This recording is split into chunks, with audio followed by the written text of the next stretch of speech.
All right. So we are ready for a brand new episode today. And I'm so glad to be able to get back here and to do a solo episode. I have had my schedule so full of meetings and so full of just getting to network with people, but also to host some really amazing guests. And I hope that you have enjoyed those guests as well. I know I definitely have. And I look forward to having more in the future. Uh, there is a lot of work that goes into putting together a podcast, scheduling some guests, but also the back end stuff of just, downloading the video, putting it on the platform, getting it onto social media so people know to go to the podcasting platform, whether it's YouTube, Apple, Spotify, etc. But I'm not going to go into all that today. Actually, I'm going to just talk on something kind of small. I'm going to make these just some small episodes to give you some very concise and bite-sized information that you can take and work on applying to your brand. So I want to just touch first on kind of that psychology of colors. I know there's an extensive psychology towards colors, and I won't go into that because that has not really interested me to study that. And what I like to do to really make it simpler for you to understand that when it comes to the colors that you incorporate into your business, I do believe they need to mean something to you, especially if you're building a personal brand. One, they need to mean something to you. So they need to be colors that maybe inspire you or make you feel good, feel like they're kind of like your favorites. I think we all grow up like knowing what our favorite color is. And there's some that we just gravitate to more than others. It's kind of interesting for myself personally.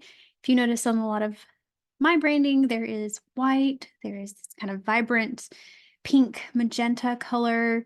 I use black occasionally, and I have used a very dark navy blue. But here's the thing with the pink and the black. I actually used these colors as my wedding colors. So the pink, the black, and the white were wedding colors. And I did not realize that I was using the very same ones in my branding until after I think I went back and looked at photos of our wedding and saw that I had used these almost exact same colors, very, very close to that same shade of pink.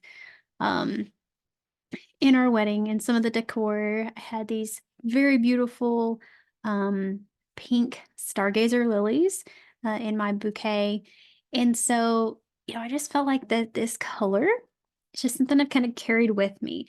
It also appeared um, in the catering business that I did for a while. There was this bright pop of pink and there was a yellow. And so I've just kind of carried them along with me in what I've done. And I think that it just becomes like a part of you at that point. I probably would not say that it is my absolute favorite color. I do like it. It just evokes something in me that's just like, oh, okay, feminine and pretty and just stunning. It stands out. It kind of has a soft kindness to it. But it also has passion, and there's so many different ways that you could probably describe this color. But I would say personally, my favorite color is yellow. No, I don't have a lot of yellow stuff. I don't wear a lot of yellow, but occasionally I do. To me, it's a happy color. When I see it, it just lights me up. My very first car that I ever owned was bright yellow, and I loved it. And I'm like, you can spot this a mile away. You know when I'm coming. It was, I don't know, maybe this inner ego of like, I want to stand out. I don't want to blend in with everybody else. I want to be different. And a yellow car, I think, was the way for me to do it when I was about 16 years old.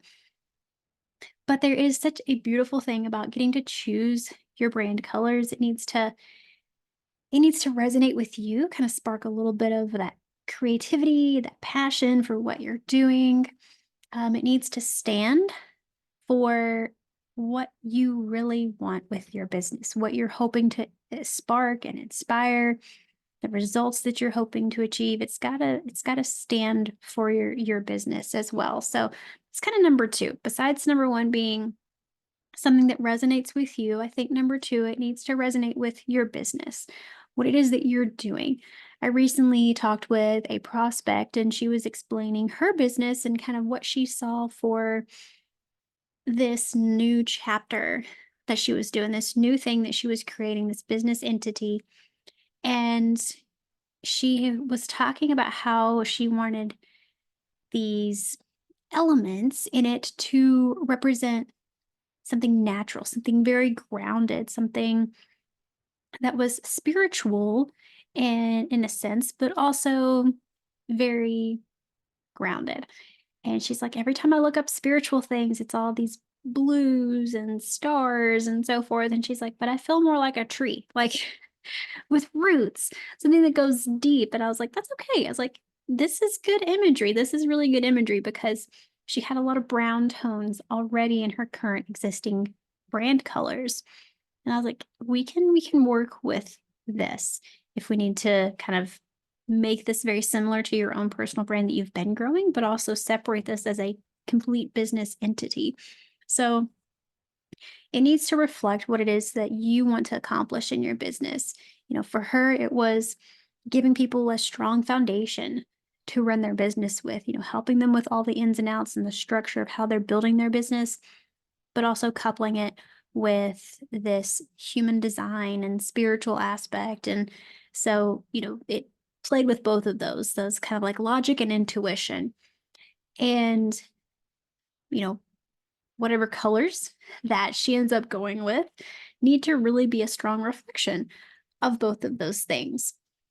And I think thirdly is your audience, your clients should be able to pick up on those traits of your business, the feel and the experience that they're going to have through these colors and even through the visuals that you use, because as humans, as people, we associate a lot of things with certain colors.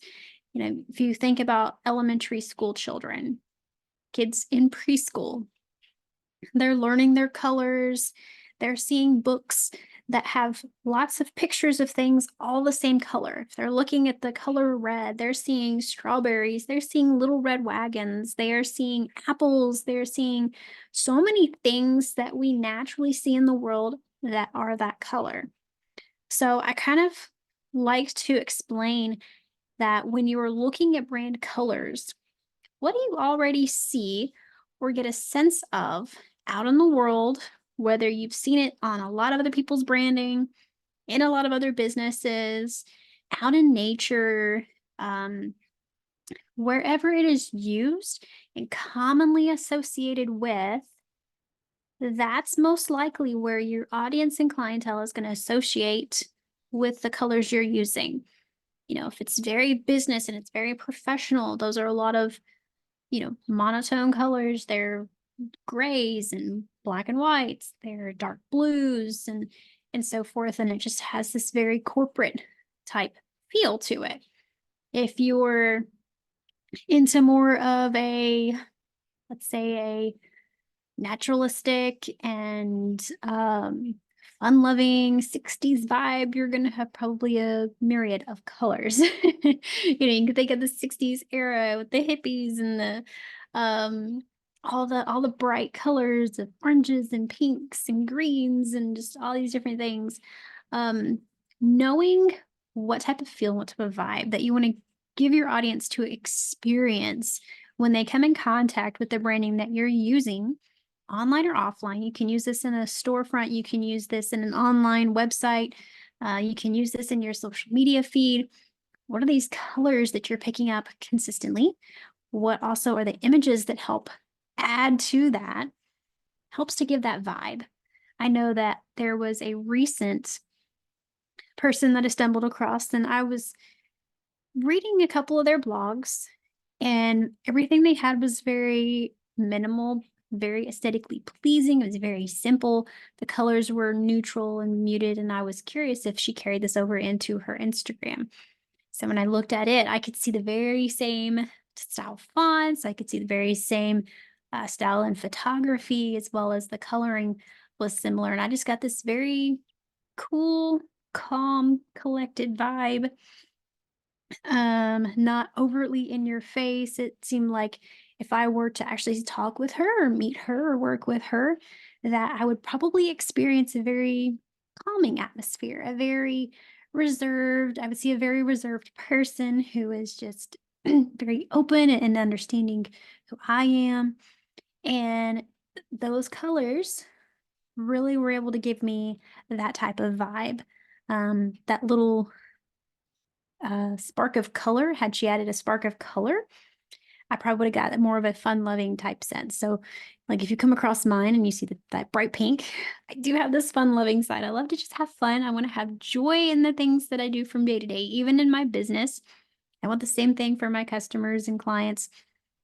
I want people who I can create their brand for to feel a sense of excitement, be like, oh, I just love this, and be more inspired to want to show their brand to other people, to really want to market their services because they're so enthused with how it looks when they put it together on a website, when they have that logo they're printing on their business card, or when they have, that first email they send out and it's got their logo at the bottom, or if, however they're using it, if they're using it on their social media and they're just like, oh, I'm so glad that this looks so nice. It actually looks like a business page. It looks like someone who's professional, who's got their style figured out. And I know you know the difference when you go to someone's profile and you look through all their photos and those that are just more like, okay, these are your classic shots just taken off your phone of random things. You're like, that's more of a personal person's Instagram page, probably just sharing about life like it's on Facebook or something. Whereas if you come to one who's very well manicured, very well styled, and has consistent coloring and fonts and so forth, and you see their face and you see other images that apply to their brand, you instantly know, okay, they're here to do business. They're here to make impact. They're here for a purpose. They have an overarching purpose of having this platform. They want to reach people. They want to attract people. They want to share value, whatever it is that they are coming across to do. And so, getting back to the original start here is that colors help us to be able to do this and create an identity for ourselves, for our business, and an identity for the experience and perception that we want our audience to have and to experience. So, I hope this has helped you. I do encourage you that if you have been following the podcast for a while, if you're not subscribed or following, please do that. It really helps the ratings. Also, if you want to leave a review, be happy for that as well. But I do have something amazing for you, and it is a brand discovery journal. It is absolutely amazing. It is full of lots of prompts to help you on that journey of self discovery, to discover what your personal brand is. And then it also gives you some guidelines on how you can market that, how you are your content, how the solution you provide is your content, and how to work on putting that into a little bit of a strategy to market that. So, it is a very free resource that you can jump into, start using immediately. Uh, the link to that will be in the show notes. And I'd be so happy that if you use that and you love it, if you have some things you're like, okay, I'd like this, or like, don't like this about it, love to get some feedback so that I can continue improving that to make it an even more valuable resource for those like you that are wanting to really enhance their brand. So, till next time, I'll see you soon.